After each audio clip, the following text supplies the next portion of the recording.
Hi everybody, I am Lady Stars of Fire. My real name is Michelle Espinosa, and this is the weekly healing messages for November 26th through December 3rd.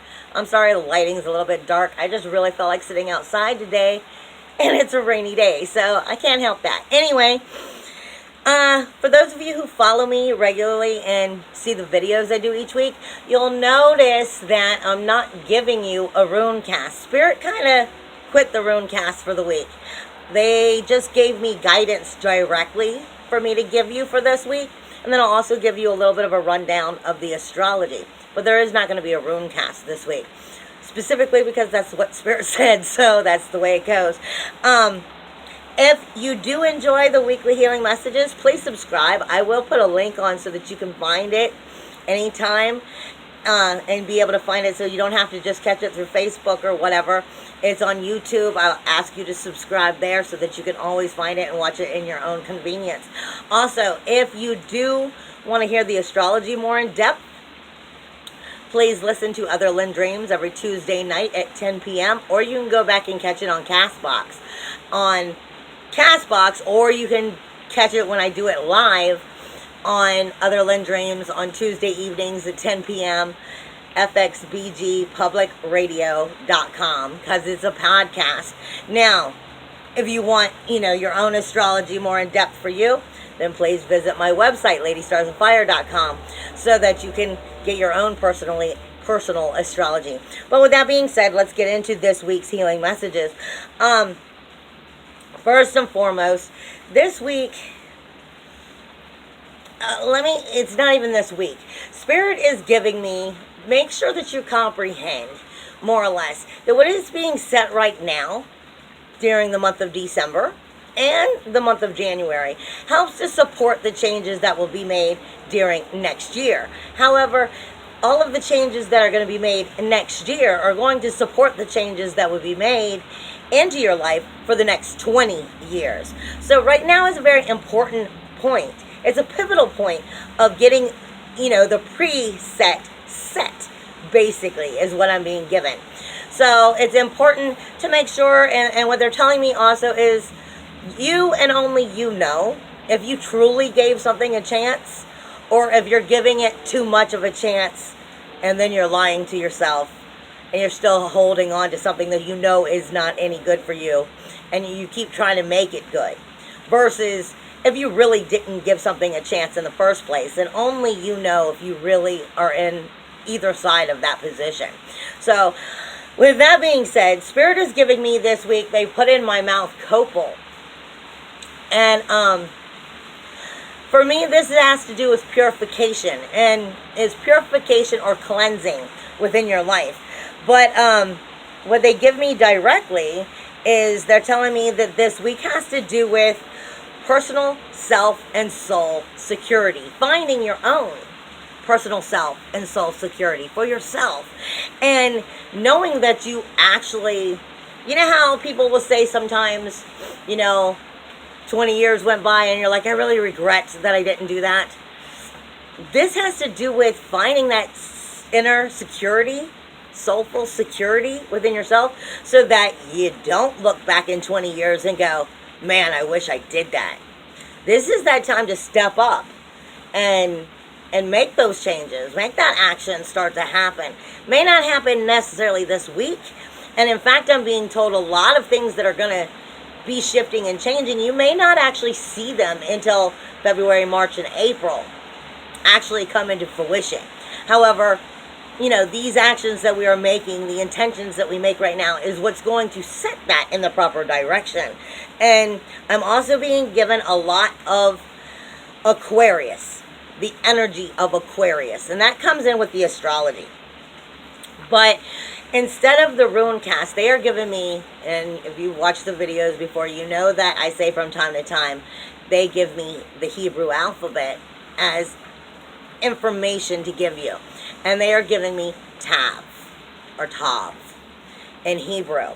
And I'm going to give you a little bit of rundown information, because I can't go all into what Tav means. But I'm going to give you some pieces that may help spark, a connection, a synchronicity of what's going on with you. And Tav has to do with the true impression stamped or sealed upon us of whom and what we are. And the very truth of that, from the end to, again, to the beginning, that there is no end, more or less. Tav also speaks to us of, if you take 40 times 10, it is a period of testing, the 40 is. But the 10 is the full manifestation. It is the number 400. This is why I gave it to you. It speaks to us of the divine power of continuation, present to end. The divine power of continuation from the present to the very end. I have it on my other phone to give me that information. It is advantages of light which shines through the darknesses, or from the darkness. It is the last letter of creation. And it is the seal of truth. It is the letter of the first word of creation, the ultimate origin. It is the sign of righteousness. It is the sign of being alive even through death, or even in death. It is the sign that is on the forehead of Cain. It is the natural law and codes of life. It is the music of creation. It is humility and selflessness. It is returning the lost sense of purpose and direction. It is the salvation. It is reincarnation, the stamp of your previous life. It is the stamp of the reality of the footprints of who and what you are. It is the judgment of the law. Like I said, that was just some information that I'm being given from them of Tav to give to you about the Hebrew alphabet. If none of that connects, you may want to look up Tav from the Hebrew alphabet and see if it has a better connection for you. Now, this week in astrology, Venus is moving on the 2nd from Libra into Scorpio. However, here are some of your key points this week, because everybody's going to be talking about Venus moving. What they're not going to be talking about is the fact that Vesta is going to be crossing the South Node as it leaves Capricorn and it goes into Aquarius. Vesta is your soul fire. It is the home and the hearth itself. And it's crossing the South Node. So it's speaking to what you've gotten really good at, but maybe doesn't serve you anymore. Okay? And as it moves into Aquarius, it's coming closer to Lilith, which is, nobody's going to make me do a damn thing I don't want to do. Hooking up with your soul fire, the home and hearth of you, crossing what it is that maybe doesn't serve you because you've gotten good at it and you haven't figured out how to make it work for you in this life. Okay? The other thing is Pallas is in Libra, and nobody's going to be talking about Pallas. Pallas is Athena, the warrior goddess. She's the freaking goddess of strategy, wisdom and strategy in your relationship house, universally, wherever she may be in your own personal house. I can't tell you, this is a universal reading, but universally she's in the relationship house, speaking to us and holding the grounding energy down of what is the wisdom and strategy needed to properly move these relationships forward. Now, your other hidden key is Jera, and nobody's going to be talking about Jera either. Jera is in Taurus, and Jera is in retrograde right now. Jera is, in mythology, she's the wife of Jupiter. She is all about sacrifice and commitment, and she's turned inwardly right now in Taurus, which is talking to you about self-worth, self-value, self-esteem, and those personal small properties like your phone and stuff that you care about that make you who and what you are within that self-worth, self-value, and self-esteem. And she's basically sending a question out to Jupiter, which is her husband, saying, keep that shit grounded, son. Okay? Self-worth, self-value, self-esteem. Because Jupiter is the big daddy right now, and he's got all kinds of energy going on. But she's trying to keep Jupiter grounded in all this powerful energy that he has going on, outside of the fact that he's already powerful on his own. Now, With that being said, the moon is questioning everybody this week, and I do mean everybody. On Monday, the moon is in Cancer, and it's going to be questioning Pluto, which is death, decay, and destruction for renewal, rebirth, regeneration. And it's speaking to your outer community, your goals, your wishes, your dreams, your careers. Okay? And it's not necessarily getting along with the changes that need to be made. On Tuesday and Wednesday, it's in Leo, and then it's speaking with Lilith. Remember, you also have Vista moving in here. Your soul fire is coming closer to Lilith on not getting along with what your moon says in Leo. Drama, baby, drama, and just leave it that way. It can be very dramatic at that moment because Lilith is not going to take no for an answer, and your soul fire is coming in closer and backing it up. Thursday and Friday, Virgo is where the moon is, so it's all it's picky. It wants to be finger pointer and decide what's right from what's wrong and organize everything, and it's not getting along with Mars and Neptune. Don't forget, Mars and Neptune is in your universal 12th house. This is speaking about hidden underwaters of things that's been dormant from you that you need to heal in order to move forward.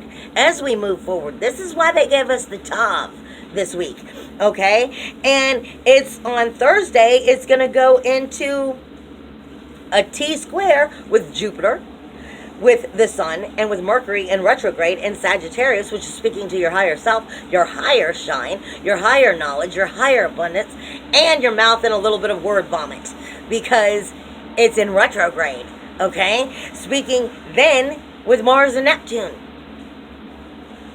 the warrior and the magical, point blank. So what magic are you creating? Are you creating the same shit? Are you going to keep the same shine? Or are you going to start to learn how to illuminate? Basically, that's what this comes down to being about. Then you're going to have on Saturday, which is the 1st, you're going to have the moon, which is in Libra. Don't forget, I said Pallas is there holding that energy down. And it is in opposition of Chiron, the wounded healer and the gatekeeper, in that universal 12th house again. This has to do with shit you've got to overcome, the changes you've got to make, stepping up to the plate and soulfully illuminating into who and what you are, okay? And then moving forward, because it's questioning Saturn, your rules, walls, and boundaries. But there are positive notes this week because there are sextiles from the moon throughout the week. I mean, basically, there are sextiles all week with, shoot, I didn't write it down. But it is with Lilith and with, I believe, Saturn, Pluto, and Lilith, which is asking you to create the balls and move forward. But like I said in the beginning of the video, only you know if you gave something a true fighting chance, or if you're just beating a dog because you're trying to make it work and it's still not going to work. Only you know if you gave it a full honest chance, or if it's time to put it to rest. I love you. Hugs and kisses in the wind, everybody. See you next week.